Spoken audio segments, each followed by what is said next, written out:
quel est le but de la présence humaine sur Terre? Que les gens se posent la question, pourquoi je suis là? Pourquoi je suis sur Terre? Quand nous vivons dans la société dans laquelle nous sommes, on a travesti, si vous voulez, les principes de vie. On nous dit qu'il faut absolument réussir dans cette vie. Réussir dans cette vie, veut dire tu fais de grandes études, tu réussis, tu as un grand diplôme et tu domines les gens en fait. Tu as un statut social où tu domines les gens. Or, في الإسلام c'est pas ça. في الإسلام Allah subhanahu wa ta'ala يقول لك سارعوا إلى مغفرة من ربكم وجنة عرضها السماوات والأرض. En fait, les ressources qui existent sur terre, tu dois les utiliser pour aller vers Allah subhanahu wa ta'ala. لجنة عرضها السماوات والأرض. La réussite ne s'arrête pas à une réussite matérielle ici. Parce que quand on regarde comment on nous décrit la réussite ici sur terre, c'est plus tu as réussi, plus tu as une belle maison, plus tu as une belle voiture. Or, le fait que tu as, le fait de poser Tahiyatul Islam, assalamu alaikum wa rahmatullahi ta'ala wa barakatuh. Avant toute chose, on va essayer de résumer un petit peu les pensées que nous avons étudiées la semaine dernière et la semaine d'avant. Juste faire un petit rappel, parce que je vois qu'il y a beaucoup de frères qui n'étaient pas avec nous la semaine dernière. Et aborder le nouveau sujet, Inch'Allah, et ça sera, comme d'habitude, Inch'Allah, on essaiera de cheminer vers Allah subhanahu wa ta'ala, quel est le but de la présence humaine sur terre? Que les gens se posent la question, pourquoi je suis là? Pourquoi je suis sur terre? Allah subhanahu wa ta'ala Allah subhanahu wa ta'ala nous a créé pour lui, il nous a créé les na'budahu. C'est pas seulement le rituel, c'est pas seulement ça. As-salat, la base de l'ibada, c'est la base de toute chose. As-salat, on aqam as-salat, aqam dinahu. لكن العبادة كل شيء في الكون عبادة لله سبحانه وتعالى. Chaque fois que tu fais un acte, فهو عبادة لله سبحانه وتعالى. Pour ça, il nous dit, même la relation que tu peux avoir avec ton épouse, c'est rentrer Allah subhanahu wa ta'ala et te donne un âge. Les compagnons, ils disent, Ya Rasulallah, comment? C'est une envie chez nous. Si tu le fais dans le haram, est-ce que Allah subhanahu wa ta'ala te donne wizrun alayha? Allah subhanahu wa ta'ala, quand tu fais les choses dans le halal, Allah subhanahu wa ta'ala il te donne un ajr pour ça. Souvenez-vous, quand on a parlé maqasid wa ma'ani la ilaha illallah. Allah subhanahu wa ta'ala, quand nous vivons dans la société dans laquelle nous sommes,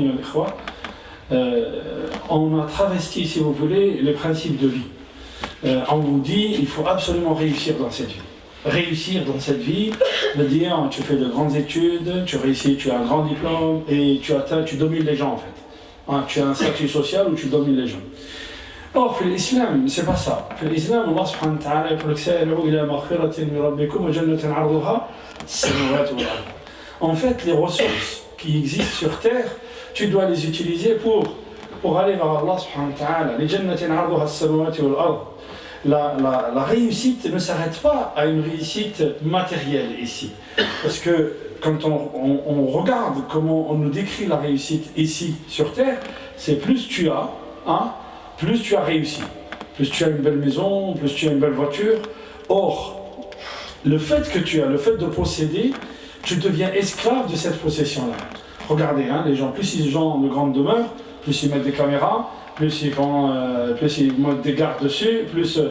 Alors que des fois, combien de fois, Sahaba dans la Halim, il disait, Wallahi inna la fi ni'matin, yu'alima biha al-muluk wa la harabuna alayha. Nous sommes dans un bonheur. Si les grands rois verraient ce bonheur, ils nous combattraient pour ça. Alors, où je veux en venir? Allah subhanahu wa ta'ala يقول لك خلقت الجن والإنس إلا ليعبدون. Le but de la présence de l'insan sur terre, c'est quoi? On avait dit, souvenez-vous, لماذا قريش? Pourquoi le prophète sallallahu alayhi wa sallam, quand il disait aux gens, il disait dites la ilaha illallah. Dites la ilaha illallah, tuflihun. Si vous dites la ilaha illallah, vous rentrez au paradis. Mais Quraysh refusait de dire ça. Il refusait de dire la ilaha illallah. Pourquoi? Simplement parce qu'il comprenait le sens. Comprenez le sens profond de ma'na la ilaha illallah. Ok? La ilaha illallah. Alors, quand on pose la question, est-ce qu'il y a d'autres divinités qu'Allah subhanahu wa ta'ala? Je vous pose la question. Est-ce qu'il y en a d'autres divinités? Non, il n'y en a pas. Si, bien sûr qu'il y en a. Il y en a même des milliers. Il y en a plein des divinités. واتخذوا من دون الله آلهة. الله سبحانه وتعالى يقول في القرآن أفرأيت من اتخذ إلهه هواه. لماذا الله سبحانه وتعالى? Pourquoi Allah subhanahu wa ta'ala يبعث الرسل? Pourquoi? Parce que les gens ont dévié. Parce que les gens ont dévié du premier message. Parce que nous avons dévié du premier message. On a l'impression, même à la shirk, on fait beaucoup de kalam sur le tawhid, mais on ne comprend pas profondément ce que ça veut dire. Ça reste des paroles, ayyuha al-ikhwa. Mais on va y arriver, Inch'Allah. Dans le cours aujourd'hui, on va essayer d'expliquer tout ça, bi'idhnillah, avant de passer l'ayat min surat al-Furqan, Inch'Allah, pour voir, sifat ibad al-Rahman, comment Allah subhanahu wa ta'ala décrit l'abdiyya. Allah subhanahu wa ta'ala, quand il parle de l'abd, si Allah sache que Allah subhanahu wa ta'ala, s'il te traite de abd, subhanalladhi asra bi'abdihi, gloire à celui qui a transporté son serviteur. أسرى بعبده ما قالش برسوله ما قالش بنبيه ما قال بعبده ذرية من حملنا مع نوح إنه كان عبدا شكورا واذكر عبدنا داود. Allah subhanahu wa ta'ala ici de ses serviteurs, ceux qui ont atteint la plénitude de la servitude d'Allah subhanahu wa ta'ala, il les appelle abd. Ça veut dire quoi abd? C'est-à-dire que tu reconnais sincèrement que toi-même, tout ce que tu possèdes, que toi, tu appartiens à Allah subhanahu wa ta'ala. Souvenez-vous, quand on a parlé de Moussa alayhi salam, quand Allah subhanahu wa ta'ala lui dit, là on a répété, je fais juste répéter là, وَمَا تِلْكَ بِيَمِينِكَ يَا مُوسَى. Allah subhanahu wa ta'ala, quand il voit Moussa, il dit وَمَا تِلْكَ بِيَمِينِكَ, qu'est-ce que tu as à ta droite? قال هي عصاي أتوكأ عليها وأهش بها على غنمي. C'est ma canne, je m'en sers pour gérer mon troupeau, tout ça. قال فألقها يا موسى. Quand il l'a jeté, c'est devenu un serpent qui mange tout ce qui est autour. Moussa, il a eu peur.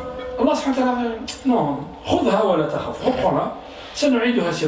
On va lui rendre sa première nature. Elle va redevenir une canne. Quel est le message qu'Allah subhanahu wa ta'ala il donne à Moussa? Allah subhanahu wa ta'ala il veut dire à Moussa, quand toi tu dis ça c'est à moi, c'est ma canne à moi.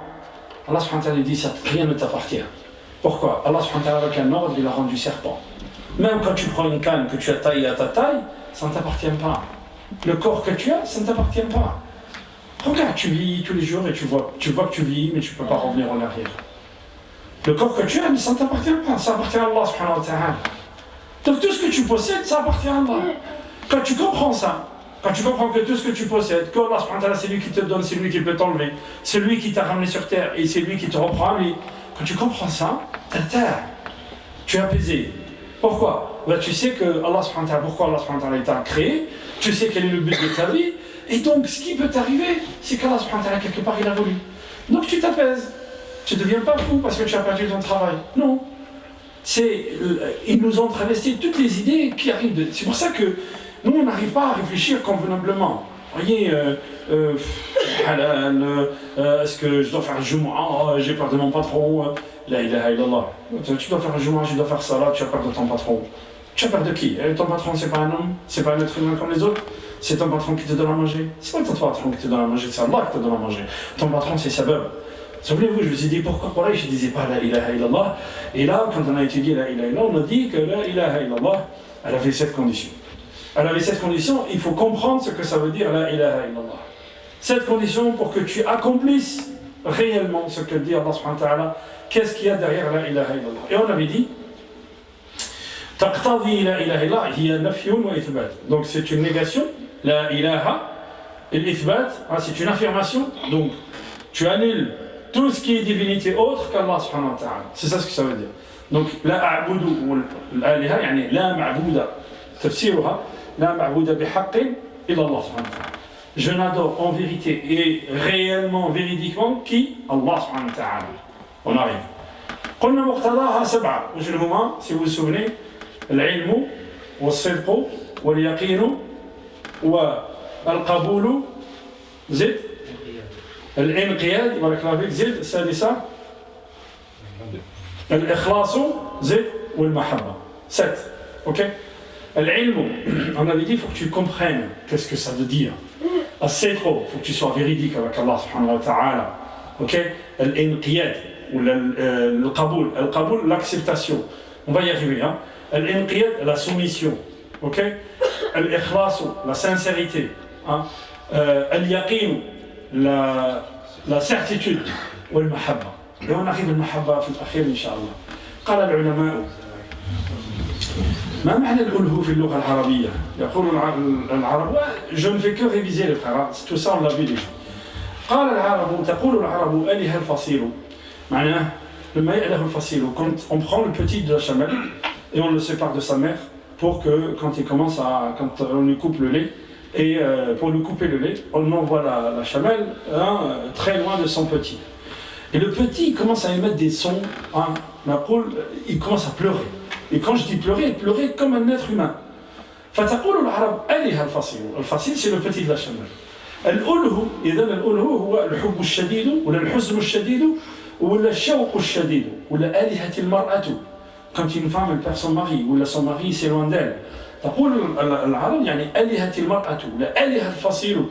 C'est le grand amour, tu aimes quelqu'un à tel point qu'il te manque tellement. Ou bien tu as perdu quelqu'un et tu es très triste. Ou bien, voilà. C'est ça ce que ça veut dire. هذا مش معناه آلهة. آلهة قلبي لله سبحانه وتعالى. هل تأله قلوبنا لله سبحانه وتعالى.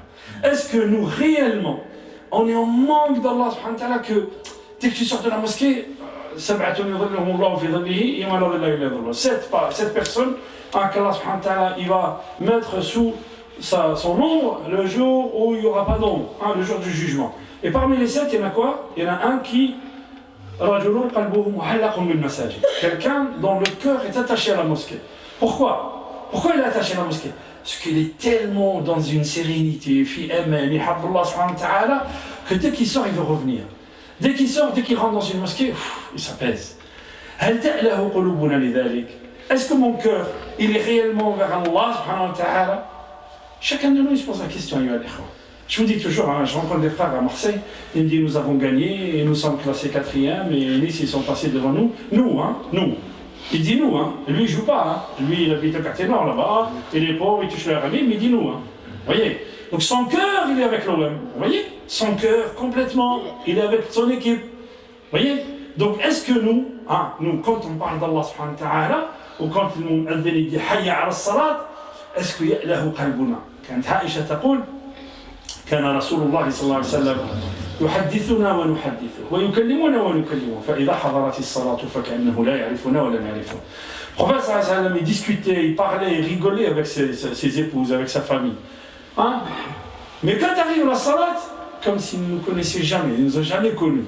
كأنه لا يعرفنا ولا يعرفه. Omar ibn Khattab, quand il a reçu les coups de couteau de celui qui l'a assassiné. Ils ont tout essayé pour le réveiller, il est tombé dans les vapes comme ça, et ils ont tout essayé pour le réveiller. Et ils n'ont pas réussi à le réveiller. Et comment ils l'ont réveillé? Quelqu'un qui a dit, moi je vais le réveiller, attendez.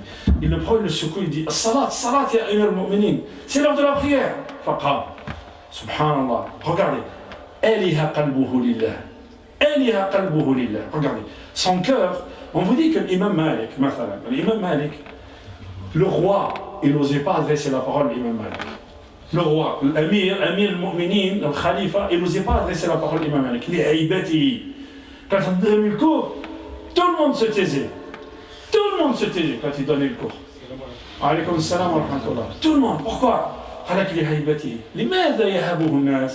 Pourquoi l'imam Malik, il dégageait cette aura, il dégageait ce respect. Pourquoi l'imam Malik il dégageait ça? لأنه كان يخاف الله simplement. من خاف الله هابه الناس ومن توكل على الله خدمه الناس على قدر خوفك من الله يهابك الناس. Plus toi tu crains Allah, plus les gens te respectent. Plus toi tu tawakkal ala Allah, tu fais confiance à Allah, plus les gens ils travailleront pour toi.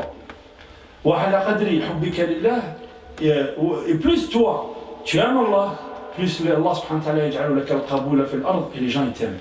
Pourquoi? Qui c'est qui sait ça? Qui sait que toi tu aimes Allah?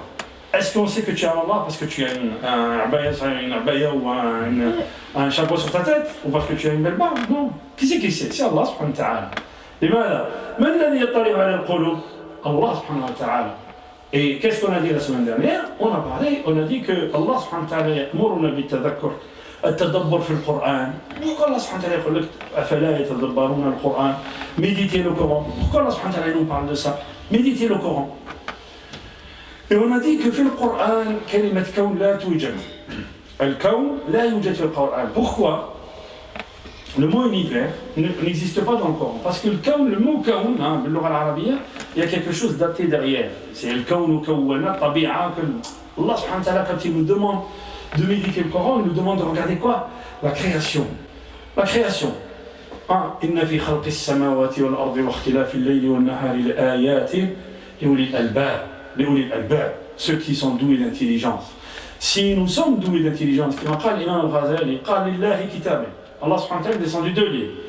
Kitab al-Ma'thur, qui est le Coran, ou le Kitab al-Manshur, qui est Hada al-Kawn, cet univers que tu vois. Allah subhanahu wa ta'ala te dit, wa fi anfusikum, regardez dans vous-même, en vous-même, comment vous fonctionnez. Le fait que tu te regardes toi-même, que tu reviens vers toi-même, ça doit t'amener vers Allah. Wa nafakhtu fihi min ruhi. Tu vois comment tu fonctionnes, regarde l'insan comment il fonctionne, regarde les cellules nerveuses comment elles fonctionnent, regarde ta circulation sanguine comment elle fonctionne, regarde tes reins comment ils fonctionnent, regarde ton foie comment il fonctionne, regarde tes poumons comment ils fonctionnent, regarde l'oxygène, ton cœur comment il fonctionne, regarde les cellules nerveuses qui existent dans ta moelle épinière, regarde tout ça, dis subhanallah, qu'est-ce qui a créé? Et on a parlé de la création, pourquoi le Coran, لما تتدبر في خلق الله comme ça, يأمرك الله سبحانه وتعالى بالتدبر في خلق الله. Quand tu regardes le kawn, quand tu te regardes toi-même, ça t'amène à quoi? Ça t'amène à regarder le Créateur. Et de là, on a parlé de la création de Adam. Le Coran, il nous parle du début de la création et il nous parle de la fin de la création. Il nous parle,